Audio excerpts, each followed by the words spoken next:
Hello friend, welcome to back your YouTube channel tech study IAS। मैं देव शर्मा आज आपके साथ सिंधु घाटी सभ्यता और उसके प्रमुख स्थलों के बारे में चर्चा करूंगा। चलिए वीडियो को देरी न करते हुए आगे बढ़ाते हैं। उससे पहले अगर आप हमारे चैनल पर न्यू हैं तो चैनल को सब्सक्राइब जरूर कर लीजिएगा और अगर बेल आइकन को दबाना बिल्कुल ना भूलें, जिससे हमारी जो भी वीडियो अपलोड की जाती हैं आपको नोटिफिकेशन के माध्यम से पता चल जाए। चलिए वीडियो को कंटिन्यू करते हैं। सिंधु घाटी सभ्यता। सिंधु घाटी सभ्यता के बारे में सबसे पहले हमें जानना चाहिए कि इस सभ्यता के कुल विस्तार कहाँ तक था। चलिए उसको हम देखते हैं। सिंधु घाटी सभ्यता का विस्तार पाकिस्तान और इंडिया यानी कि भारत, दो देशों के मध्य इस सभ्यता का विस्तार है। पाकिस्तान में इसके स्थल कौन कौन से हैं? पाकिस्तान में इसके स्थल सिंध, बलूचिस्तान और पंजाब प्रांत है।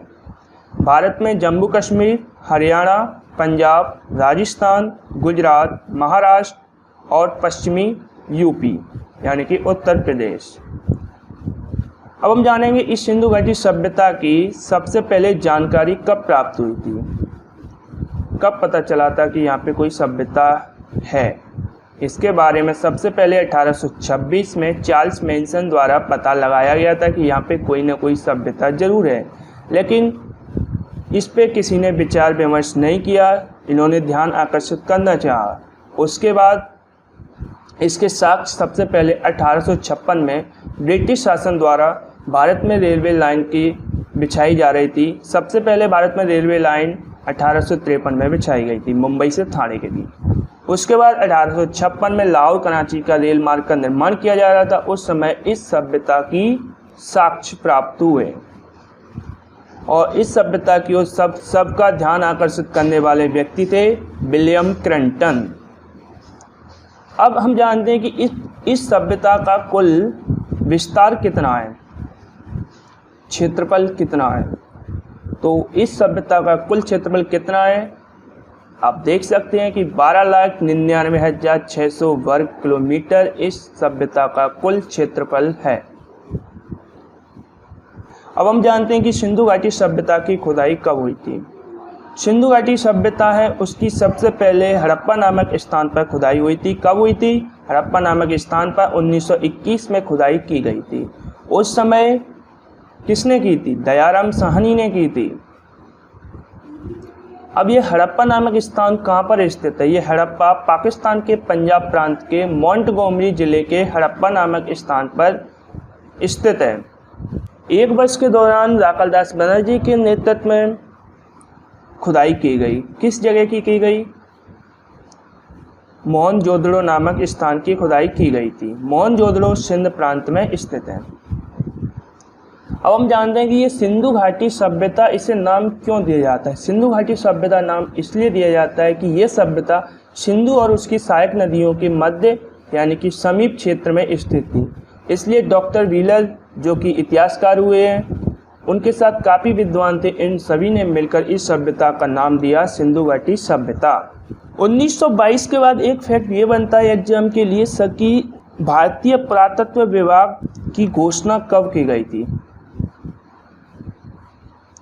कब की गई थी? 1924 में भारतीय पुरातत्व की विभाग की स्थापना की गई जॉन मार्शल के द्वारा। जॉन मार्शल को ही भारतीय पुरातत्व विभाग का जनक माना जाता है।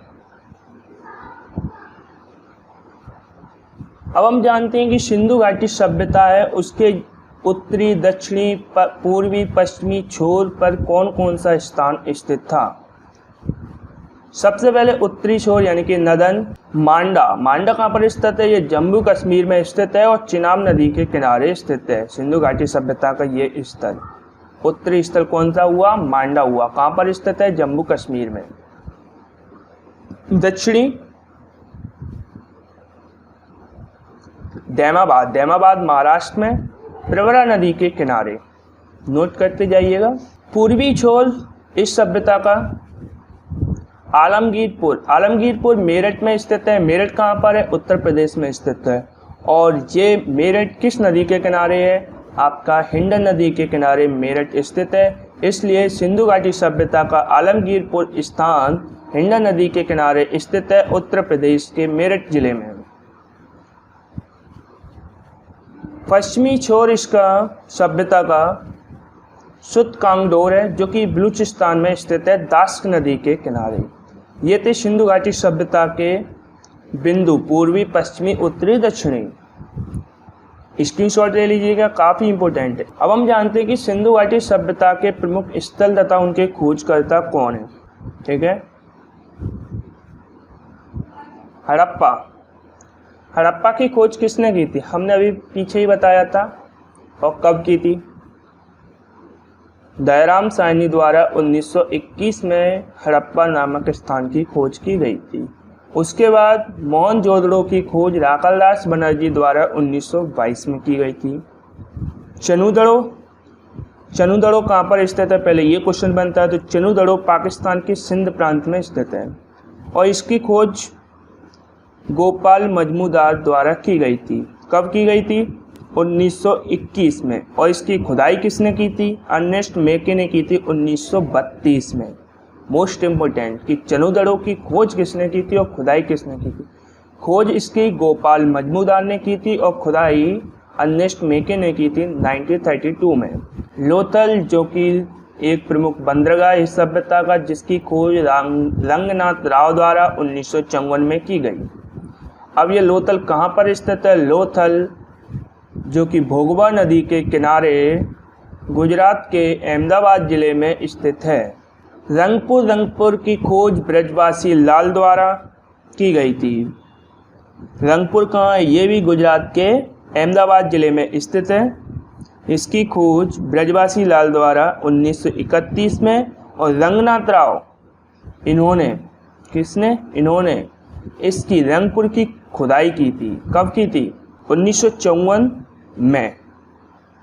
अब हम देखते हैं रोपड़ की खोज यज्ञदत्त शर्मा द्वारा की गई थी। रोपड़, जो कि पंजाब के रोपड़ जिले में स्थित है ये स्थान, इसकी खोज किसके द्वारा की गई? यज्ञदत्त शर्मा के द्वारा की गई थी। रोपड़ की खोज कब की गई थी? 1953 में की गई थी। कालीबंगा राजस्थान के हनुमानगढ़ जिले में स्थित है। कहाँ पर है? राजस्थान के हनुमानगढ़ जिले में। इसकी खोज ब्रजवासी लाल और बीवी थापर द्वारा की गई थी। अब आता है बनवाली, जो कि हरियाणा के हिसार जिले में स्थित है। हाल ही में ही हरियाणा का एक स्थान और खोजा गया है, जो कि सिंधु घाटी सभ्यता का सबसे बड़ा स्थान है। क्या नाम है उसका? राखीगढ़ी। याद रखना। बनवाली की खोज रविंद्र सिंह बिष्ट द्वारा 1973 में की गई थी। किसके द्वारा? रविंद्र सिंह बिष्ट। कब की गई? 1973 में। अब हम देखते हैं आलमगीरपुर, जो कि उत्तर प्रदेश के मेरठ जिले में स्थित हिंडन नदी के किनारे, जिसकी खोज जगपति जोशी द्वारा 1972 में की गई थी, जो कि इस सभ्यता का पूर्वी बिंदु है, यानी कि पूर्वी स्थान है। अब हम देखते हैं कोटदीजी, जिसकी खोज फजल अहमद द्वारा की गई थी। कोटदीजी है कहाँ पर? तो आपका यहाँ पर उत्तर होगा कि पाकिस्तान की सिंध प्रांत में स्थित है और 1953 में फजल अहमद द्वारा इसकी खोज की गई थी, कोटदीजी की। अब हम देखते हैं धोलावीरा गुजरात के कच्छ जिले में स्थित है। इसकी खोज रविंद्र सिंह बिष्ट द्वारा की गई थी।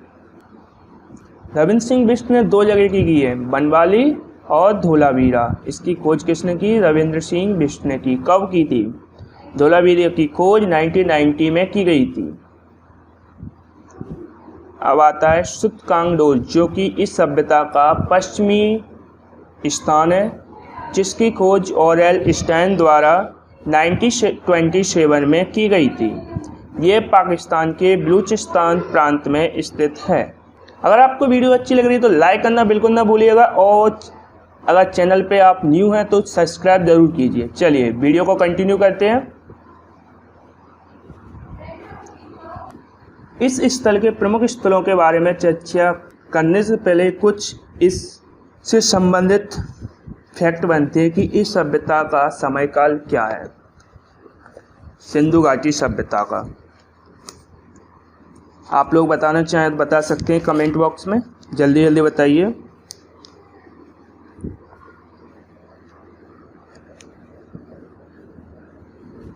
चलिए मैं बताता हूँ, नोट करते जाइए, कॉपी पेंसिल निकालिए, नोट करिए। इस सभ्यता का कुछ इतिहासकार हैं, उन्होंने सबने अपने अपने अनुसार अलग अलग इसका समयकाल बताया। क्या क्या बताया है? जॉन मार्शल थे, उन्होंने बताया था कि 3250 से 2750 BC इसका समयकाल है। इस समय की ये सभ्यता है। अर्नेस्ट मे के इतिहासकार हुए, इन्होंने बताया इस सभ्यता की बारे में कि इसका काल 2800 से 2500 BC है। मार्टिन व्हीलर, इन्होंने बताया इस सभ्यता का समय काल 2500 से 1500 BC है, यानी कि ईसा पूर्व है, जो कि सर्वमान्य काल माना जाता है इस सभ्यता का। कार्बन डेटिंग के अनुसार इस सभ्यता का जो समय काल है 2400 से 1750 ईसा पूर्व है। अब हम जानते हैं कि सिंधु घाटी सभ्यता की लिपि कैसी थी, कोई बता सकता है? सिंधु घाटी सभ्यता की लिपि कोई लिपि थी, पर लेकिन उसको पढ़ा ही नहीं गया, तो पता ही नहीं कि किस तरह की लिपि थी। ये चित्रात्मक लिपि थी, इसमें चित्रों का प्रयोग ज़्यादा किया गया था। और सिंधु घाटी सभ्यता में जो चित्र है ना, वो 400 के लगभग 400 के समथिंग चित्र पाए गए। लिपि भाव चित्रात्मक है इसका, और प्रत्येक अक्षर में किसी ध्वनि भाव का या वस्तु का सूचक है इस लिपि के अंदर। और ये लिपि दाईं ओर से बाईं ओर, फिर बाईं ओर से दाईं ओर की तरफ लिखी जाती है। और इस पद्धति को क्या कहते हैं? इस पद्धति को बोलते हैं बोस्ट्रोफेडोन। फिर हम देखते हैं कि इस लिपि में सबसे ज़्यादा यू आकार के शब्दों का प्रयोग किया गया है। कौन से शब्दों का प्रयोग किया गया है? यू आकार के शब्दों का सबसे अधिक प्रयोग किया गया है। और सबसे ज़्यादा प्रचलित चिन्ह इसका मछली है, कि यू शब्द और मछली के चित्र, इन दोनों का सबसे ज़्यादा इस लिपि में प्रयोग किया गया है सिंधु घाटी सभ्यता की लिपि में। सिंधु घाटी सभ्यता के प्रमुख स्थलों में सबसे पहले हड़प्पा का नाम आता है, क्योंकि हड़प्पा की सबसे पहले 1921 में दयाराम साहनी द्वारा इस सभ्यता की खोज की गई थी। अब हम जानते हैं कि इस सभ्यता में जब खोज की गई थी तो यहाँ से क्या क्या प्राप्त हुआ था। इस सभ्यता से मजदूरों के आवास के साक्ष्य मिले थे, यानी कि जहाँ पे मजदूर निवास करते हैं, मजदूर रहते हैं, उनके आवास के साक्ष्य प्राप्त हुए थे। एक कब्रिस्तान प्राप्त हुआ था जिसका नाम था R37। एक इक्का प्राप्त हुआ जो कि पीतल का था। 6 नंबर के, यानी कि ये कमरे बने, इधर 6 और इधर 6। इस तरीके से टोटल कितने हुए? 12 हो गए। 12 कमरों वाले अन्नागार के अवशेष यहाँ पर मिले। कुम्हारों, यानी कि कुम्हार कौन होते हैं? ये ईंटें वगैरह पकाते हैं, बनाते हैं, क्योंकि सिंधु घाटी सभ्यता में भी पकी ईंटों का प्रयोग किया गया था। इसीलिए हड़प्पा में से 14 भट्टे मिले हैं कुम्हारों के। एक बर्तन मिला है जिस पे मछुआरे का चित्र बना हुआ है। एक साक्ष्य ऐसा मिला है जिसमें स्त्री के गर्भ से पौधा निकलता हुआ दिखाया जा रहा है। सौंदर्य प्रसाधन सामग्री मिली है, जैसे लिपस्टिक, कंघी, शीशा आदि सामग्री यहाँ से प्राप्त हुई है। गेहूं और जौ के साक्ष्य मिले हैं। एक दर्पण मिला है तांबे का, और कंघी प्राप्त हुई है। कांसा गलाने का पात्र प्राप्त हुआ है यहाँ से। पत्थर की 2 मूर्तियाँ मिली है जो कि अन्य किसी भी सैंधव सभ्यता के स्थान से प्राप्त नहीं हुई है। 2 मूर्तियाँ प्राप्त हुई हैं, वो भी पत्थर की। इसलिए यहाँ पर आपका जो एग्जाम में सबसे ज़्यादा पूछा जाता है कि R37 कब्रिस्तान, कुम्हारों के 14 भट्टे, सौंदर्य प्रसाधन सामग्री, स्त्री के गर्भ से निकलता पौधा और पत्थर की 2 मूर्तियाँ। कहाँ से प्राप्त हुई हैं? हड़प्पा से प्राप्त हुई हैं। हड़प्पा जो कि रावी नदी के किनारे स्थित है, पंजाब के मोंटगोमरी नामक स्थान पर। दूसरा स्थल आता है मोहनजोदड़ो। ये देखिए मोहनजोदड़ो का विशाल स्नानागार, यहाँ पे स्नान किया जाता था। ये स्नानागार है मोहनजोदड़ो का, जो कि साक्ष्य के रूप में प्राप्त हुआ है।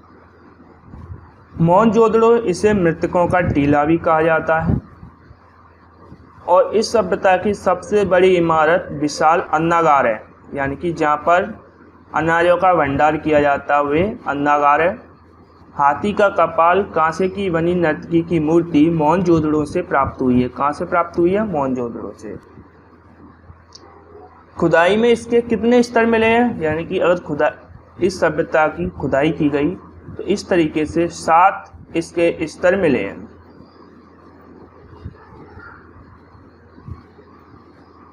ये 7 स्तर हो गए। इस तरीके से इसकी खुदाई होती गई है और इसके 7 स्तर प्राप्त हुए। इस सभ्यता में विशाल स्नानागार प्राप्त हुआ है साक्ष्य के रूप में, जिसे सर जॉन मार्शल ने तत्कालीन विश्व का आश्चर्यजनक निर्माण कहा है। यानी कि जब ये सभ्यता थी उस समय का ये एक अद्भुत निर्माण है तत्कालीन विश्व का, यानी कि पूरे संसार का। क्या है कि ये विशाल स्नानागार किस तरीके से बनाया है, जिसका आज के समय में प्रयोग किया जा रहा है स्विमिंग पूल के माध्यम से, नाम से जाना जाता है। जैसे कितने आगे थे आज का और पहले का समाज, जो स्थितियाँ थी कहीं ना कहीं एक दूसरे से मिलती हैं। और इस स्नानागार का उपयोग किसी धार्मिक प्रयोजन के लिए किया जाता था और अभी जो स्नानागार हैं उनका प्रयोग किस लिए किया जाता है? नहाने के लिए किया जाता है स्विमिंग पूलों में। चलिए, मोहनजोदड़ो में एक बगीचा प्राप्त हुआ है जिसे सिंध का बगीचा कहा जाता है, ये जो कि नखलिस्तान में है। मोहनजोदड़ो से सूती के कपड़े के साक्ष्य प्राप्त हुए जिसपे जो कि चांदी के बर्तन पर लिपटे हुए हैं। एक टीले पर 38 शवों के साथ दफनाया गया है, यानी कि एक टीला है मोहनजोदड़ो पर जिस पर एक साथ 38 शवों को दफनाया गया है। कितने शवों को दफनाया गया है? 38 शवों को। सड़कों के किनारे भोजनालय के साक्ष्य मिले, जो कि आजकल वर्तमान समय में भी प्राप्त होते हैं कि सड़कों के किनारों पे होटल ढाबा बना दिए जाते। इसी प्रकार पहले मोहनजोदड़ो नामक सभ्यता में, सिंधु घाटी सभ्यता में मोहनजोदड़ो नामक स्थान पर ऐसे साक्ष्य प्राप्त हुए हैं। जब हम इसके बारे में सामाजिक, आर्थिक, राजनीतिक स्थिति पढ़ेंगे तब आपको और भी आनंद आएगा इसको पढ़ने में।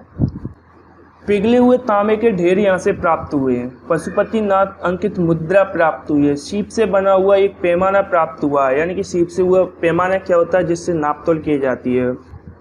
सभ्यता की सबसे बड़ी ईंटों का प्रयोग किया गया है, यानी कि इस सभ्यता में सबसे बड़ी ईंटों का प्रयोग किया गया है। महाविद्यालय भवन मिले हैं। पुजारी की मूर्ति प्राप्त हुई है। पुजारी की मूर्ति आपने देखा होगा, अभी स्टार्टिंग में फर्स्ट पेज पर ही इसकी मूर्ति लगाई गई थी पुजारी की, कि किस तरह की पुजारी की मूर्ति है। मोहनजोदड़ो को इस सभ्यता का सबसे बड़ा नगर कहा जाता है। ये था मोहनजोदड़ो के बारे में, जो कि सिंधु घाटी सभ्यता का एक प्रमुख स्थल है। अगर आपको वीडियो अच्छी लग रही है तो लाइक करना बिल्कुल ना भूलिएगा। लाइक जरूर कीजिए और शेयर भी कीजिए अपने मित्रों को, सभी को, फ्रेंड को, जितने भी आपके जान परिचित के लोग हैं सभी को ये वीडियो शेयर करें, जिससे वो भी इस वीडियो को देख सकें। और हाँ, चैनल को सब्सक्राइब किए कर देना। अगर आपको वीडियो पसंद आए तभी करना, अन्यथा ना करना इस वीडियो चैनल को सब्सक्राइब। चलिए अब हम जानते हैं कालीबंगा। कालीबंगा क्यों बोला जाता है इस स्थान को? कालीबंगा इसलिए काले कलर की, काली यानी कि काला रंग, और बंगा मतलब चूड़ी, यानी कि काली चूड़ी, इसलिए इस स्थान को नाम दिया गया कालीबंगा। ये हैं काली चूड़ियाँ, काली मिट्टी की चूड़ियाँ प्राप्त हुई हैं। ठीक है। हड़प्पा पूर्व और हड़प्पा कालीन दोनों सभ्यताओं के यहाँ पे अवशेष मिले, यानी कि हड़प्पा से पहले के भी साक्ष्य हैं और हड़प्पा कालीन सभ्यता के भी अवशेष यहाँ पर प्राप्त हुए हैं। हल से जुते हुए खेत के साक्ष्य प्राप्त हुए हैं। अग्नि वेदिकाएं मिली हैं जो कि एक पंक्ति में बनी हुई हैं। यहाँ पर सड़कों नालियों में पक्की ईंटों का प्रयोग, जबकि मकान कच्ची ईंटों के बने हैं। यानी कि कालीबंगा स्थान है, यहाँ पे सड़कें पक्की बनाई गई हैं, नालियाँ पक्की बनाई हैं, लेकिन जो यहाँ पे मकान बने हैं वे कच्ची ईंटों के बनाए गए हैं। अलंकृत ईंटों के प्रमाण मिले, यानी कि ईंटों को भी सुंदरता के साथ सजाया गया है, ऐसे यहाँ पे प्रमाण प्राप्त हुए। मेसोपोटामिया की बेलनाकार मोहर मिली है। इसी की समकालीन एक सभ्यता थी मेसोपोटामिया, सिंधु घाटी सभ्यता की। इसकी यहाँ पे बेलनाकार मोहर मिली है। कालीबंगा में मकानों के फर्श अलंकृत मिले हैं, यानी कि कालीबंगा जो स्थान है वहाँ पे जो मकान बने हुए थे वहाँ के फर्श हैं, यानी कि सतह है, ये अलंकृत मिली है। जैसे आज के वर्तमान समय में मार्बल्स टाइल्स वगैरह बिछा दी जाती, पहले यहाँ पर क्या है अलंकृत, यानी कि कोई डिजाइन बना दी जाए, इस तरीके से यहाँ पे फर्श पर अलंकृत मिली है। कोई भी चित्र बना दी, आकृति बना दी, फूल बना दिया, कुछ भी बना दिया, इस तरीके के यहाँ पे साक्ष्य प्राप्त हुए। लघु पाषाण उपकरण प्राप्त हुए। मिट्टी के मनके मिले। मनके क्या होता है, मटके की तरह होता है जिसे मनके बोला जाता है। शंख मिले हैं। सिलबट्टे मिले। सिलबट्टे क्या है, जिसपे अभी तो मिक्सी का प्रयोग किया जाता है, इससे पहले सिलबट्टे का प्रयोग किया जाता था चटनी वगैरह बनाने के लिए, वो यहाँ पे मिला है। कहाँ पे मिला है, कालीबंगा में मिला है। अब हम देखते हैं लोथल। लोथल जो कि इस सभ्यता का प्रमुख स्थल था। लोथल भोगवा नदी के किनारे स्थित था, जो कि गुजरात के अहमदाबाद जिले में स्थित है। लोथल को सिंधु घाटी सभ्यता के पूर्वी भाग का बंदरगाह कहा जाता है। यहाँ से फारस की मोहर मिली है, चावल के साक्ष्य मिले हैं, घोड़े की मृण मूर्तियाँ मिली हैं, युगल समाधान के साक्ष्य भी यहाँ से मिले हैं, चक्की के पाठ प्राप्त हुए हैं, हाथी दांत का पैमाना मिला है, यानी कि हाथी का दांत है उस पे यहाँ से नाप तोल की जाती थी, ऐसा पैमाना मिला है लोथल में, जो कि एक प्रमुख बंदरगाह था पूर्वी भाग का। इस सभ्यता के पूर्वी भाग में स्थित एक प्रमुख बंदरगाह था। यहाँ से मनके बनाने का एक कारखाना भी मिला है साक्ष्य के रूप में। वीडियो को एंड तक देखना, बड़ा अच्छा लगेगा। चलिए अब हम देखते हैं बनवाली। बनवाली कहाँ पर स्थित है, बनवाली हरियाणा के हिसार जिले में सरस्वती नदी के किनारे स्थित है। कहाँ पर स्थित है, हरियाणा के हिसार जिले में सरस्वती नदी के किनारे। हड़प्पा पूर्व और हड़प्पा कालीन और उत्तर हड़प्पा कालीन सभ्यता के प्रमाण मिलते हैं। यहाँ से अग्नि वेदिकाएं भी मिली हैं। मिट्टी का बना हल्का खिलौना मिला है। आप डायग्राम में देख सकते हैं मिट्टी के बना हल्का खिलौना कैसा होता है और किस तरीके होता है। ये देखिए डायग्राम में बनवाली के जस्ट नीचे यहाँ पे डायग्राम बना हुआ है। यहाँ से जौ, तिल, सरसों आदि की फसलों के साक्ष्य मिले हैं। आयताकार राजमहल जैसा विशाल भवन मिला है। बनवाली में नगर योजना शतरंज के जाल के आकार की बनाई गई है। शतरंज के जाल कैसे, जैसे ये देखिए आप, ये देखो, ये देखो, ये देखो, ये देखो, इस तरीके से यहाँ पे ये मिले हैं साक्ष्य से। इस तरीके से नगर नियोजन किया गया है कि ये गलियां हो गई। सड़कों पर बैलगाड़ी के पहिए के साक्ष्य प्राप्त हुए हैं। तांबे के बारांग्र, उस्त्रे, मन के पशु और मानव की मृण मूर्तियां आदि यहाँ से प्राप्त हुई हैं साक्ष्य के रूप में।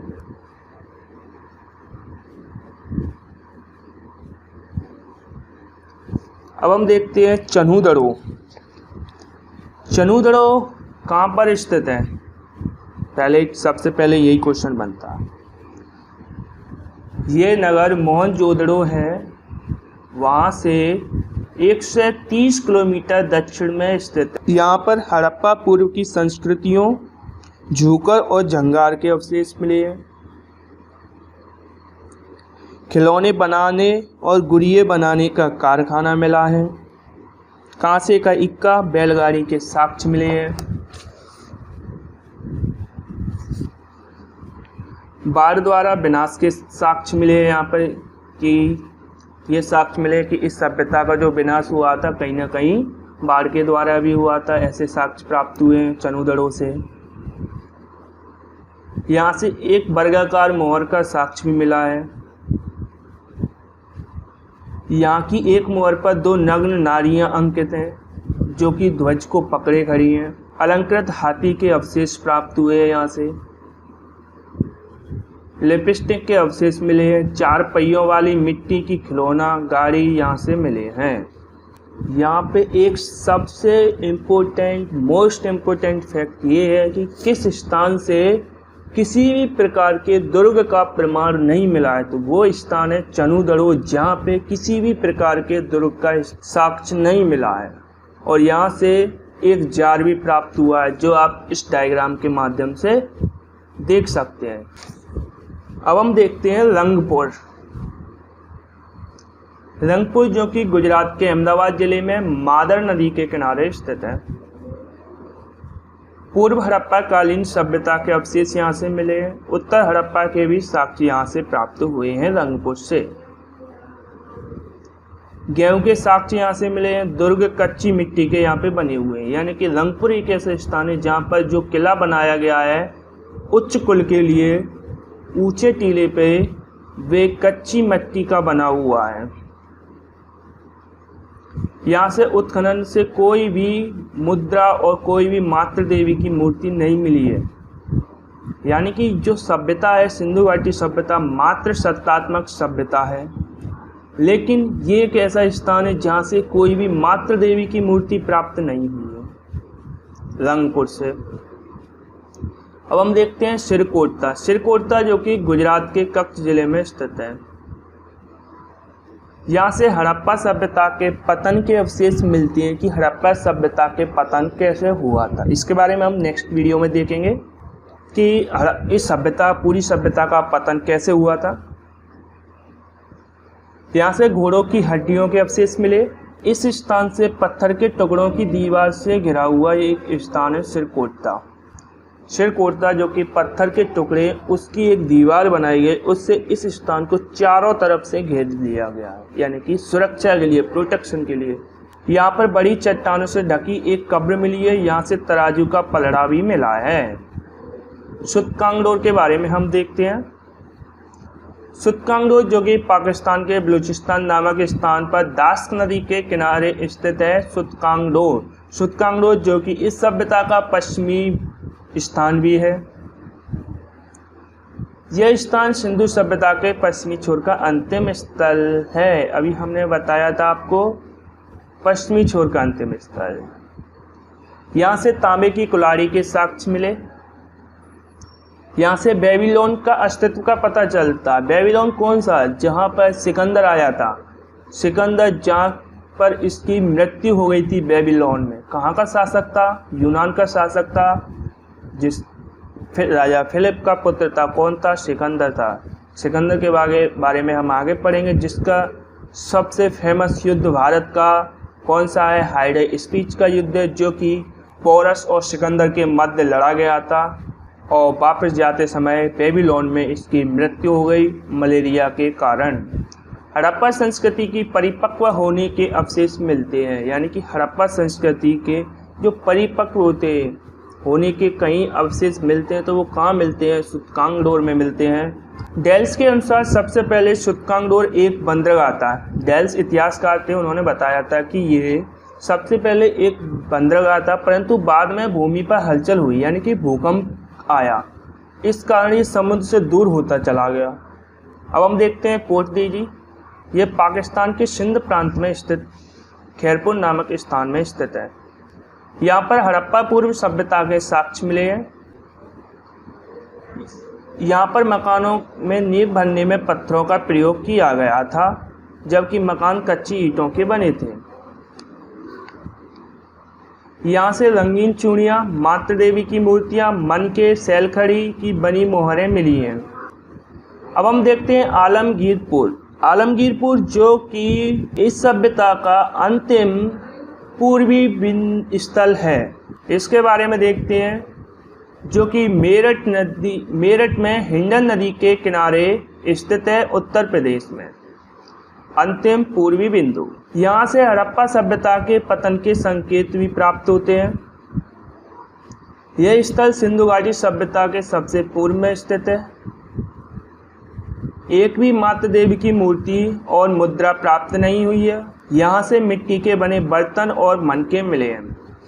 अगर आपने इस वीडियो को पूरा देखा तो आप जरूर बता पाएंगे, हमने पीछे भी बताया था कि ऐसा कौन सा स्थान है जहाँ से मातृ देवी की एक भी मूर्तियाँ प्राप्त नहीं हुई है। बताना, आप कमेंट बॉक्स में आपको बताना पड़ेगा। चलिए अब हम देखते हैं रोपड़। रोपड़, यहाँ से हड़प्पा पूर्व और हड़प्पा कालीन दोनों सभ्यताओं के अवशेष मिले हैं। यहाँ के मकान पत्थर और मिट्टी के बनाए गए थे कि हड़प्पा नामक स्थान एक ऐसा स्थान है जहाँ पर मकान पत्थर और मिट्टी के बनाए गए। यहाँ पर जो सबको दफनाया जाता था वो अंडाकार गड्ढा बनाया जाता था। अब स्थल आता है सिंधु घाटी सभ्यता का धोलावीरा, जो कि गुजरात के कच्छ जिले में स्थित, और हड़प्पा सभ्यता की 3 अवस्थाएं यहाँ से मिली हैं। यह हड़प्पा सभ्यता का सबसे प्राचीन और सबसे बड़ा नगर माना जाता था, लेकिन अभी वर्तमान समय में 2015 में खोज हुई, एक स्थान खोजा गया राखीगढ़ी, वे इस सभ्यता का सबसे बड़ा स्थल है। यह नगर 3 खंडों में विभाजित है। नगर के चारों ओर एक मजबूत दीवार के निर्माण के साक्ष्य मिले। यहाँ से एक लंबा तालाब खुदाई में मिला हुआ है। अब हम देखते हैं अलाहेदीनो। अलाहेदीनो जो कि हड़प्पा सभ्यता कालीन पकी हुई ईंटों का एक बड़ा कुआं है, यहाँ से मिला प्राप्त हुआ है साक्ष्य के रूप में। यहाँ हड़प्पा कालीन सभ्यता में पकी हुई ईंटों का एक बड़ा कुआं मिला है साक्ष्य के रूप में। ये कराची में 40 किलोमीटर दूर स्थित है। सबसे ज़्यादा पुरा स्थल गुजरात में पाए गए हैं। सिंधु सभ्यता का सर्वाधिक संकेंद्रण घग्गर हाकरा नदी घाटी में मिलता है। अब हम जानते हैं कि हमने जिन स्थलों के बारे में पढ़ा था अभी, वे किस नदी के किनारे स्थित हैं। सबसे पहले हड़प्पा, क्योंकि हड़प्पा की सबसे पहले खोज की गई थी। हड़प्पा जो कि परुष्णी नदी के किनारे स्थित है, परुष्णी जिसका वर्तमान नाम रावी है। मोहनजोदड़ो सिंधु जिसका प्राचीन नाम इंडस। रोपड़ सतलज नदी के किनारे जिसका प्राचीन नाम सतुष्णी। कालीबंगा जो कि घग्गर नदी के किनारे जिसका प्राचीन नाम दृष्टद्वती नदी। लोतल जो कि भोगवा नदी के किनारे स्थित है। ये केम्बे की खाड़ी अरब सागर में पाया जाता है। सुतकांगड़ोर दास्क नदी के किनारे। बालाकोट अरब सागर में, बालाकोट अरब सागर के किनारे स्थित है, जो कि सोन मियानी खाड़ी के पूर्व में बिदार नदी के मुहाने पर स्थित है। बालाकोट। कोटदीजी सिंधु नदी के किनारे। सोतका कोह अरब सागर सादीकोर के मुहाने पर। सादीकोर क्या है? एक नदी है जिसके मुहाने पर यह सोतकोह स्थित है। रंगपुर मादर नदी यानी कि मादर रिवर के किनारे। बनवाली प्राचीन नदी है, बनवाली की सरस्वती जिसका प्राचीन नाम सरस्वती है। कहाँ पर है बनवाली स्थित? हरियाणा के हिसार जिले में स्थित है। एक बार मैं फिर बोलना चाहूँगा कि अगर आप इस चैनल पर न्यू हैं तो हमारे चैनल को सब्सक्राइब करना बिल्कुल ना भूलें और सब्सक्राइब जरूर करें। बेल आइकन जरूर दबाएं जिससे आगे हमारी जो भी वीडियो डाली जाती हैं आपको नोटिफिकेशन के माध्यम से पता चले। जल्दी हमारे चैनल पे आपको लाइव क्लास के माध्यम से MPGK का कोर्स लाया जा रहा है और 6 मंथ का करंट अफेयर से क्लास चलाई जाएगी। जल्द ही आप हमसे कांटेक्ट में बने रहिए और भी कोई अधिक जानकारी लेना चाहते हैं आप हमसे तो हमारा ये नंबर है 9893850531। इस पर आप कॉल या व्हाट्सएप के माध्यम से हमसे विचार विमर्श कर सकते हैं। आप हमें फॉलो व्हाट्सएप, फेसबुक और टेलीग्राम के माध्यम से कर सकते हैं। आपके लिए एक इम्पोर्टेंट खबर ये है कि हमारे चैनल पे अभी ज्योग्राफी और कंप्यूटर का क्विज चल रहा है जिसकी टाइमिंग 4 बजे और 5 बजे है।